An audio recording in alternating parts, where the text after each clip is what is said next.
तुम्हारे मस्तिष्क में बहुत सारे विचार भाग दौड़ रहे हैं। उन पर लगाम लगाने के लिए समाधान करना होगा।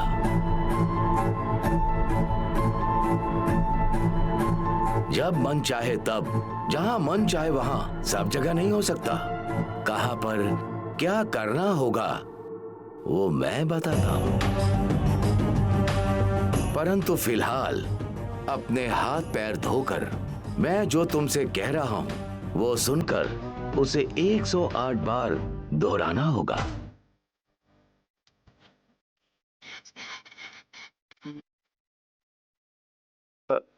वो क्या है स्वामी जी?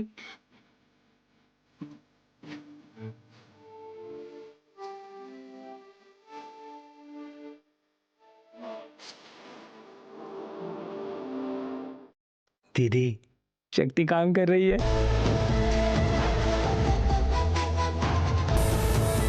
इसे कोई सुन ना ले, इस तरह 108 बार जाप करना होगा। ठीक है स्वामी जी।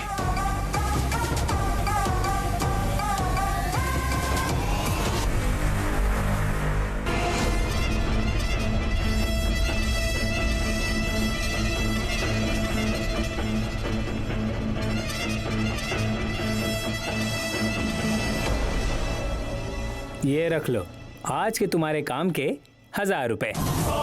आज से तुम्हारा काम परमानेंट। अब जाओ। चलता हूं काली।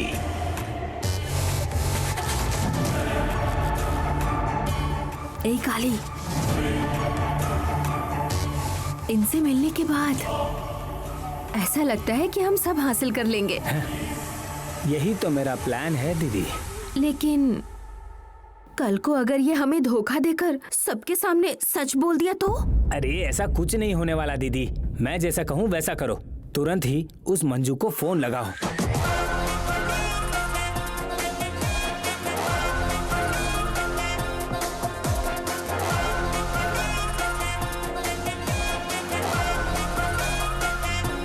शाबाश काली, उस पद्मा को हम जीवन भर तड़पाएंगे।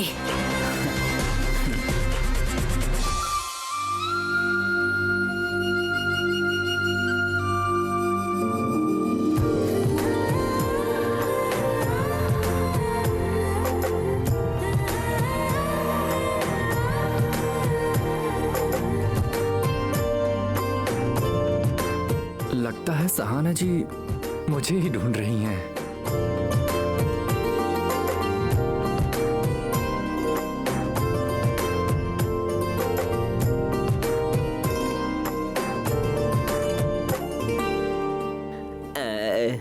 सिस्टर, यहाँ हमें कुछ काम नहीं है। दिया जलाने में हम थोड़ी मदद कर दे। अरे क्यों नहीं भैया, जब भाई लोग हेल्प करने के लिए आगे आते हैं तो हम बहनें क्यों मना करेंगी।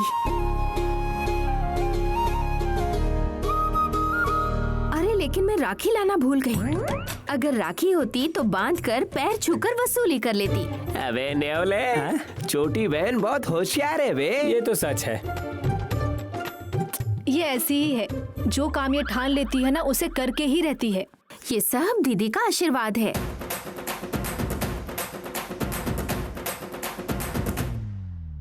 सिस्टर, हमारे भाई से आप कुछ बात करने वाले थे, लेकिन आपने कुछ कहा ही नहीं।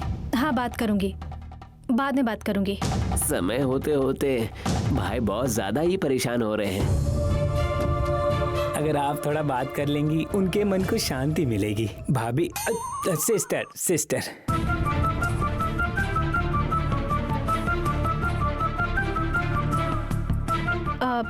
दीदी, आप ये तैयारी करके रखो, मैं अभी आती हूँ। कहाँ की तैयारी? बस अभी आती हूँ।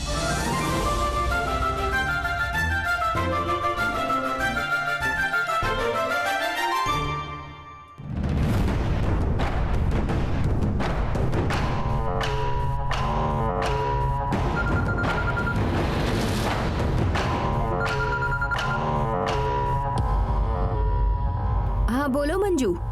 दीदी, आपने जो काम शुरू करने के लिए कहा था ना, वो तो मैंने आज ही शुरू कर दिया दीदी। ये क्या कह रही हो तुम? हाँ दीदी, आपने कहा था ना ऐसा नाटक करो, जिससे पद्मा को लगे कि घर में अपशकुन हो रहा है, वो मैंने शुरू कर दिया है। आपने जो कहा वो कर दिया मैंने। तुम सच कह रही हो क्या? हाँ दीदी, दूध फट गया है, नारियल खराब हो गया है, ऐसा कह दिया। उनके दिमाग में ये बात डाल दी मैंने। आपको तो उसका चेहरा देखना चाहिए था। इतना ही नहीं, मुझे तो पगार भी दिया है उसने। बहुत बढ़िया किया तुमने। दीदी, उसने तो पगार दे दिया है, आप देना मत भूलना। खिलाड़ी, अगर तुम इतना सब कुछ कर रही हो तो पैसे तो दूंगी ही, जरूर दूंगी। ठीक है दीदी। और इस काम को इसी तरह आगे बढ़ाओ। ठीक है। पद्मा, तुम्हारा खेल तो खत्म।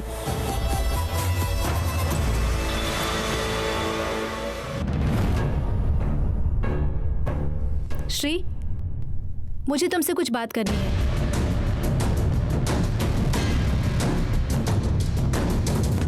भैया, दीदी कहाँ गई हैं? दोबारा पूजा करके आती हो ऐसा कह रही थी, है ना बे? हाँ हाँ हाँ हाँ। वही करने गए हैं। हम लोग भी देख कर आते हैं। आप लोग यहीं बैठे रहिए। हाँ, बैठे रहिए, बैठे रहिए। हम लोग जल्दी आ जाएंगे।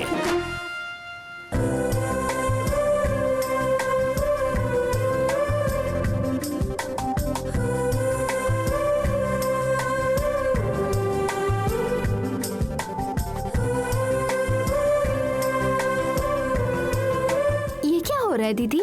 ये लोग अचानक उठकर चले क्यों गए? हेलो, लेकिन हम सब तो यहीं बैठे हैं ना।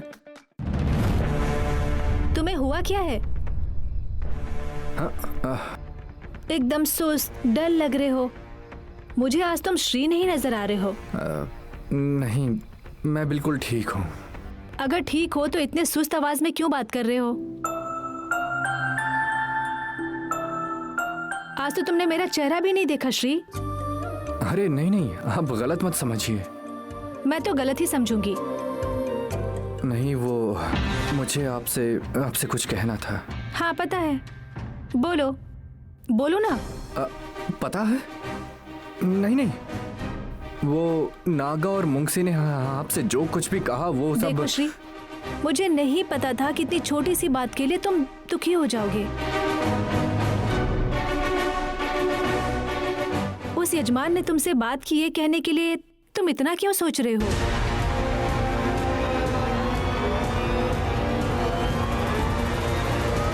यजमान ने तुमसे क्या कहा ये मुझे बताओ।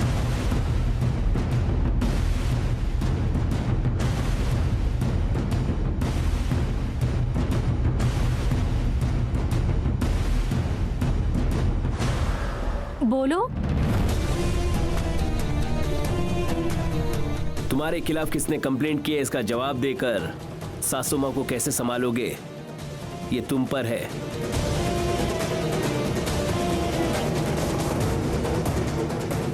ये सब के साथ तुम्हें स्नेहा को भी सच बताना होगा। जब तक ये सब क्लियर नहीं होता मैं और वसु एक नहीं हो सकते।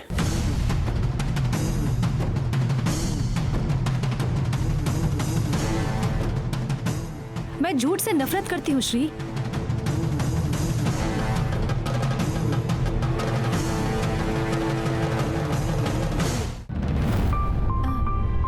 कांति ने सूट पहन लिया तो कैसा लगेगा? अरे वो तो हमेशा कलरफुल ड्रेस में ही दिखाई देता है। फॉर्मल ड्रेस अगर वो पहनेगा। पूछती हूँ एंगेजमेंट के लिए कैसा प्लान किया है और फॉर्मल ही पहनने कहूंगी।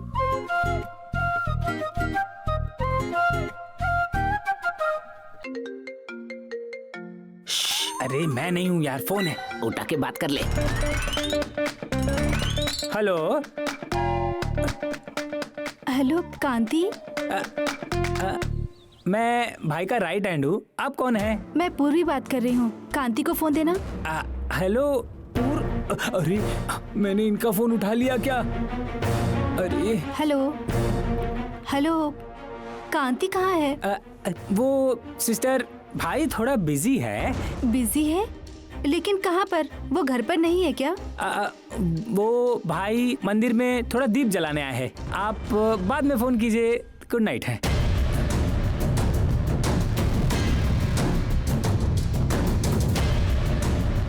दीपोत्सव में गया है।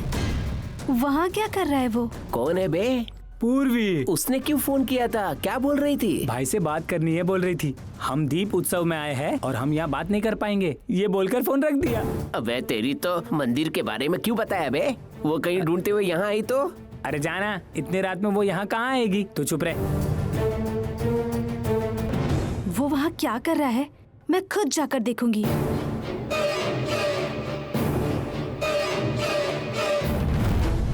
इतने दिन अपने बेटे पर मुझे गुस्सा था, जानती हूँ, लेकिन आज इसने कहा कि माँ मैं आपसे पूछे बगैर कोई काम नहीं करूँगा।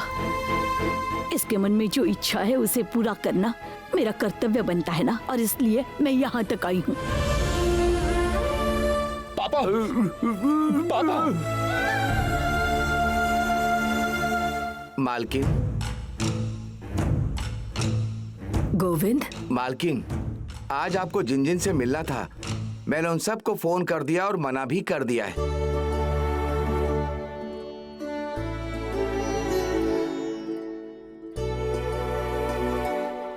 मालकिन, मैं आपसे एक बात पूछ सकता हूँ? आप नाराज मत होना। आप ठीक तो है ना? मालकिन, आपकी तबीयत ठीक तो है ना? कुछ भी नहीं गोविंद, मैं बिल्कुल ठीक हूँ। तुम जाकर आओ, कल बातें करते हैं। ठीक है मालकिन। अरे हाँ गोविंद, मालकिन, एक मिनट। हाँ, पद्मा का फोन नंबर है क्या तुम्हारे पास? है ना मालकिन, कभी जरूरत पड़ेगी इसीलिए मैंने लिख रखा था। तो फिर एक काम करो, पद्मा को फोन लगा दो। ठीक है मालकिन।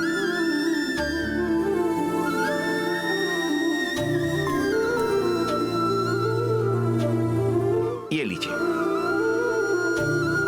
मैं चलता हूँ मालकिन।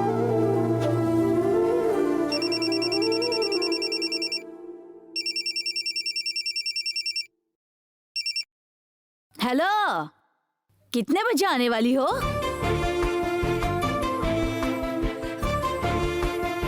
हेलो, सुनाई नहीं दे रहा है क्या? कितने बजे आने वाली हो? मैंने आने का ही सोचा था, लेकिन क्या करूं, बहुत देर हो गई ना, इसीलिए मैंने फोन कर दिया। हेलो, हेलो, कौन? मेरा नाम भागवती है। गांव में मुझे लोग ब्याज वाली भागवती भी बोलते हैं। मैं पद्मा की सहेली हूँ। अरे रे बहन जी, आप हैं? मुझे लगा कि मेरी बेटी ने मुझे फोन किया है, माफ कर दीजिए। अरे इतनी रात गए मैं फोन कर रही हूँ तो मुझे माफी मांगनी चाहिए पद्मा। ऐसा कुछ नहीं, कोई बात नहीं, कोई बात नहीं। हाँ लेकिन बेटी कहाँ गई? वो आज मंदिर में दीपोत्सव है ना, वहाँ गई हैं। अच्छा, तीनों गए हैं? हाँ बहन जी। चलो अच्छा है, तुमसे आराम से बात करने के लिए मुझे समय मिल गया। बोलिए ना बहन, कैसी हैं आप? उसका जवाब नहीं मिल रहा था, इसीलिए मैंने तुम्हें फोन किया पद्मा।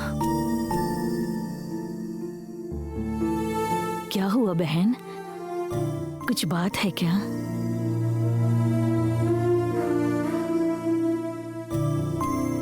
एक बार हिम्मत वाली का ठप्पा लग जाता है ना पद्मा, फिर वो लोग दिल खोलकर बात नहीं कर पाते हैं। एक तो डर लगता है कि कहीं वो हमारी हिम्मत को झूठा ना समझे, दूसरा हमारी हिम्मत का वो लोग गलत फायदा ना उठा ले। इस गांव में बड़े लोग होने का श्राप किसी को नहीं मिलना चाहिए। इस सृष्टि की रक्षा के लिए देवी माँ ने राक्षसों के साथ युद्ध किया था, और आपने इस गांव की रक्षा के लिए न जाने कितने दुखों को अपने दिल में दबा कर रखा है। एक तरह से ये युद्ध ही है, और इसलिए आप देवी की तरह ही है ना? नहीं नहीं पद्मा, मुझे इतने ऊंचे स्थान पर ले जाकर मत बिठाओ पद्मा। गांव में किसी को भी तकलीफ होती है, दुख होता है तो वो आकर मुझे बताते हैं, समस्या का समाधान पूछते हैं, पंचायत में आने को कहते हैं। लेकिन मेरे सामने जब समस्या आती है तो मुझे समझ में नहीं आता कि किसके सामने अपना दुखड़ा गाऊं।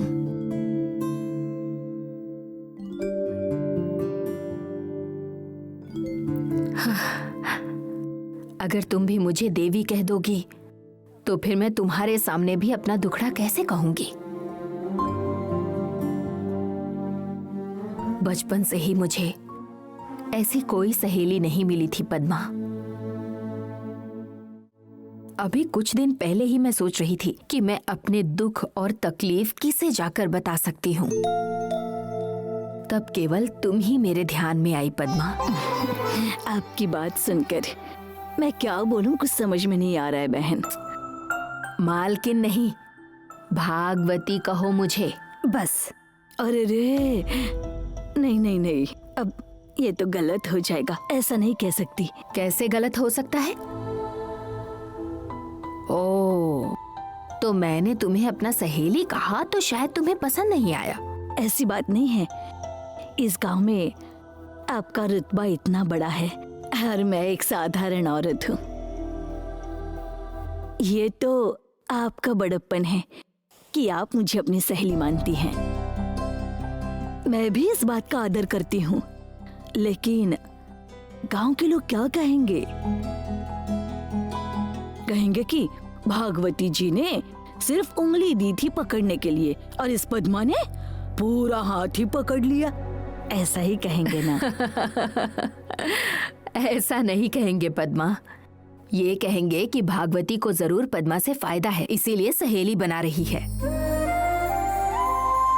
देखो, सब जानते हैं कि आग और पानी एक साथ नहीं रह सकते हैं,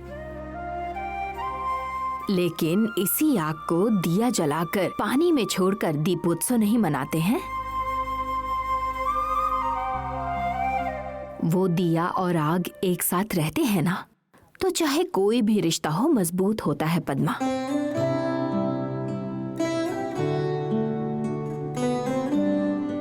बस एक ही रिश्ता नहीं, मेरा और मेरे समधन का रिश्ता।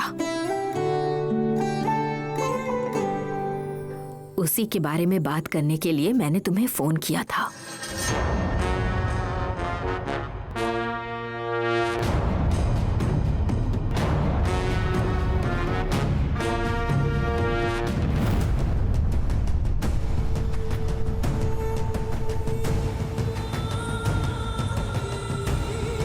एक्सक्यूज मी, आज यहाँ पर दिया जलाने की पूजा हो रही है, वो मंदिर कहाँ पर है? क्या इस गांव में नहीं आई हो तुम? देखिए, यहाँ से सीधे जाना और फिर बाएं मुड़ जाना। ठीक है, थैंक यू। मेरी तो एक ही बेटी है, फिर भी मुझे कितनी तकलीफ होती है। तुम तो सच में बहुत हिम्मत वाली हो, सशक्त हो। नहीं बहन, मैं भी तो अपनी बेटियों के मामले में बस एक कदम आगे रख रही थी कि गलत हो गया। गलत हो गया? मतलब मेरी बेटी को देखने के लिए लड़के वाले आए थे। जाने दो, छोड़ो बहन, जो हुआ सो हुआ, क्या कर सकते हैं। अच्छा, तो मुझे अब नहीं बताओगी? आखिर बात क्या है, बताओ पद्मा। वो उस दिन हमारे घर पर मेरे पति और राजेश्वरी आए थे। क्या कहा? हंगामा करने आए थे? मुझे बुलाना चाहिए था ना पद्मा। नहीं नहीं, हंगामा करने के लिए नहीं आए थे, मैंने ही उन्हें बुलाया था। तुमने ही बुलाया था? लेकिन क्यों पद्मा? हमेशा से तुम मेरी हो, मैं हूँ तुम्हारा पति। हम अच्छी तरह से जानते हैं कि तुम दुकान में नकली शराब बेचते हो। अगर बंद नहीं किया तो क्या कर लोगी?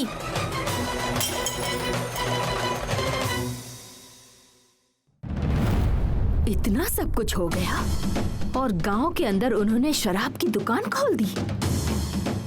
अगर ये बात मुझे पहले मालूम होती ना, तो मैं उसी समय बंद करवा देती। वो तो हमने किसी तरह बंद करवा दी बहन, लेकिन ये हंगामा देखने के बाद लड़के वाले नाराज होकर चले गए।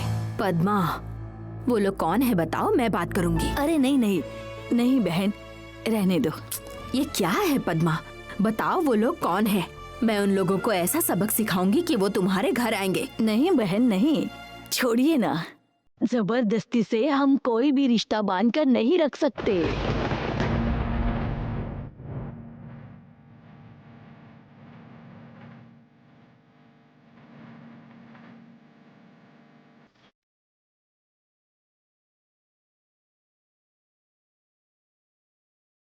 मुझे भी यही लगता है कि जबरदस्ती मैं अपनी बेटी को उसके पति से दूर कर रही हूँ। बहन देखिए, मेरे कहने का वो मतलब नहीं था। जानती हूँ पद्मा, लेकिन ये मेरी आदत है। अगर कोई न्याय के विरुद्ध जरा भी हटकर जाने लगे तो मैं जबरदस्ती उन्हें सही राह पर लाने की कोशिश करती हूँ।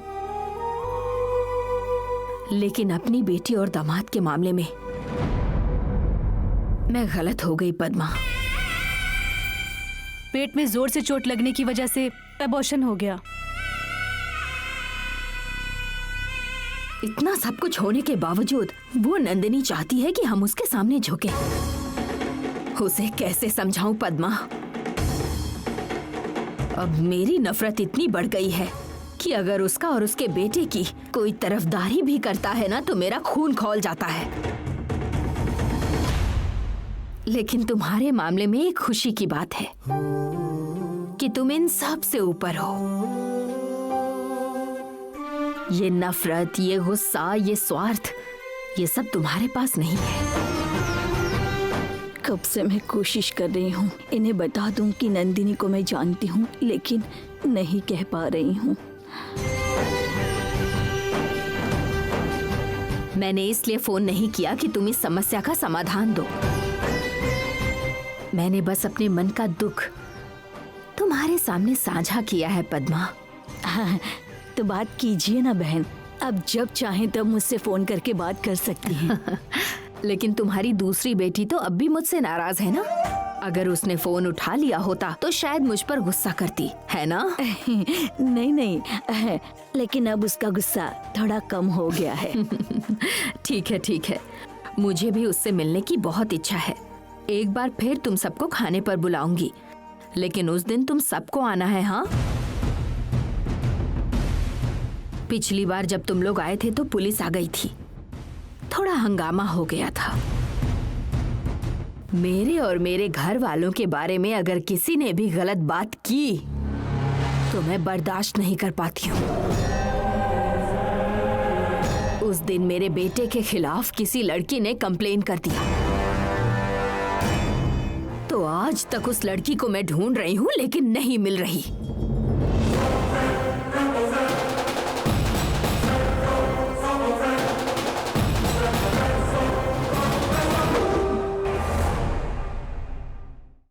इतना पता चला है कि वो नंदिनी की जान पहचान से है। जब नाम पूछ रही थी तो दामाद जी ने नहीं बताया मुझे।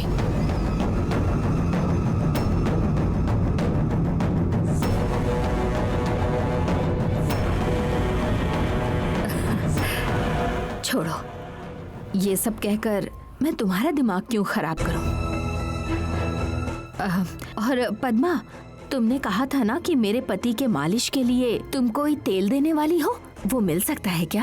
हाँ हाँ बहन, देखिए बहन, मैं खुद ही बनाकर आपके घर आकर दे जाऊंगी। अरे तुम क्यों लेकर आओगी पद्मा? तेल बनने के बाद तुम मुझे फोन कर देना, मैं किसी को भेज दूंगी, नहीं तो मैं खुद आ जाऊंगी।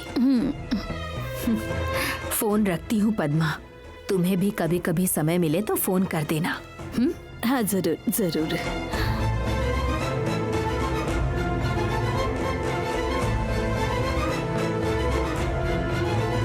पद्मा से बात करने के बाद मेरे मन को थोड़ी शांति मिल गई। उस दिन मेरे बेटे के खिलाफ किसी लड़की ने कंप्लेन कर दिया, तो आज तक उस लड़की को मैं ढूंढ रही हूँ लेकिन नहीं मिल रही। इतना पता चला है कि वो नंदिनी की जान पहचान से है। जब नाम पूछ रही थी तो दामाद जी ने नहीं बताया मुझे।